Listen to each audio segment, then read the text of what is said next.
Bonjour à tous et bienvenue dans ce deuxième épisode du Codex Fantasia, la série où l'on trouve les grimoires les plus sombres de la fiction pour comprendre ce qu'ils disent de nous.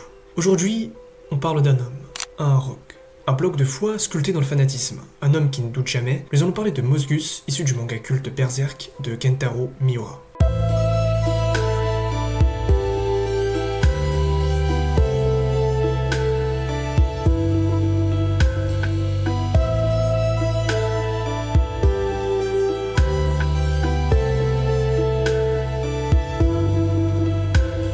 Avant toute chose, qui est Mosgus? Mosgus, c'est l'inquisiteur suprême de la Sainte Église dans l'arc de la Tour de la Conviction. Physiquement, il est impressionnant. Un crâne massif, une mâchoire taillée à la serpe, un corps de pierre. On dirait qu'il a été sculpté par la foi elle-même. Il parle peu, mais chaque phrase tombe comme un verdict. Il ne rit pas, il ne tremble pas, il ne doute pas.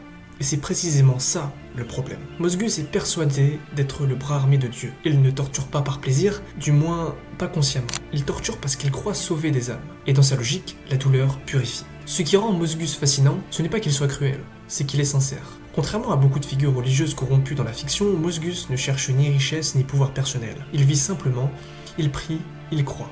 Et c'est ça qui glace le sang. Parce que le mal le plus terrifiant n'est pas toujours cynique, il est parfois convaincu d'être juste. Mosgus voit le monde comme un champ de corruption. La peste, punition divine. Les hérésies, maladie spirituelle. La souffrance, une épreuve envoyée par Dieu. Il ne remet jamais en question l'interprétation qu'il fait des événements. Dans son univers mental, tout confirme sa foi. Et quand la réalité ne correspond pas à son dogme, alors c'est la réalité qui a tort. Mosgus incarne vraiment l'obscurantisme dans sa forme la plus pure. L'obscurantisme, ce n'est pas simplement croire, c'est refuser de voir. C'est fermer les yeux face aux contradictions. C'est rejeter toute pensée critique comme une menace. Dans l'arc de la Tour de la Conviction, la population est ravagée par la peur, la peste, la guerre, la famine, et dans ces moments-là, les gens cherchent des réponses simples. Mosgus leur en donne. Le monde va mal, c'est parce que vous avez péché. Quelqu'un souffre, c'est qu'il l'a mérité. C'est rassurant au fond. Un monde où tout a une cause morale claire, où la douleur est ordonnée, où Dieu contrôle tout. Mais cette vision a un prix. Elle justifie l'injustifiable. Mosgus ne manie pas seulement le feu et la torture, il manie une idée. Et les idées sont plus puissantes que les épées. Il transforme la foi en outil de domination. Pas consciemment encore une fois, mais structurellement. Quand il condamne quelqu'un au bûcher, la foule ne voit pas un meurtre, elle voit une purification. C'est là que Berserk devient brillant. Miura ne critique pas la foi en tant que telle, il critique la foi aveugle. La foi sans introspection, la foi qui refuse la nuance. Parce que la nuance est dangereuse pour les systèmes autoritaires. Mosgus ne peut pas accepter le doute. Le doute, c'est le début de la fissure. Et lui est bâti comme une cathédrale de certitude.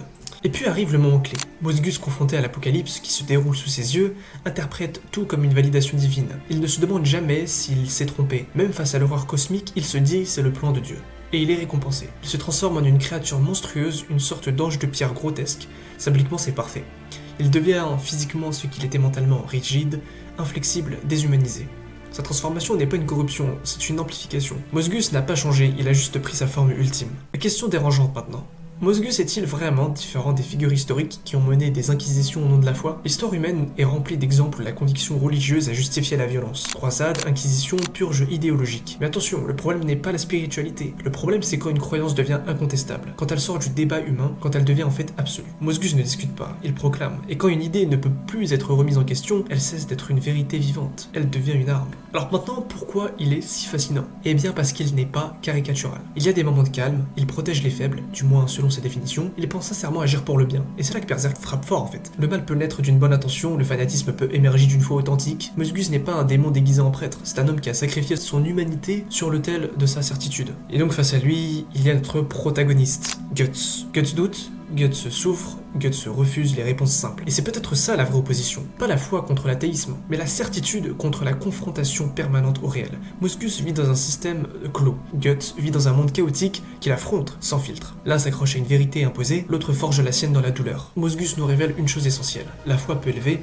mais sans réflexion, elle peut écraser. Le besoin de sens est profondément humain, surtout dans le chaos. Et plus le monde semble incompréhensible, plus les discours simples deviennent séduisants. Mosgus n'est pas seulement un personnage, c'est une mise en garde contre l'aveuglement, contre la rigidité mentale, contre la tentation de croire que l'on détient la vérité absolue. Dans le Codex Fantasia, nous explorons les monstres, mais parfois les monstres ne sont pas ceux qui ont des crocs, ils sont ceux qui ne doutent jamais. Et si le véritable courage n'est pas de croire sans faille, mais d'accepter l'incertitude. A bientôt pour un nouvel épisode du Codex Fantasia.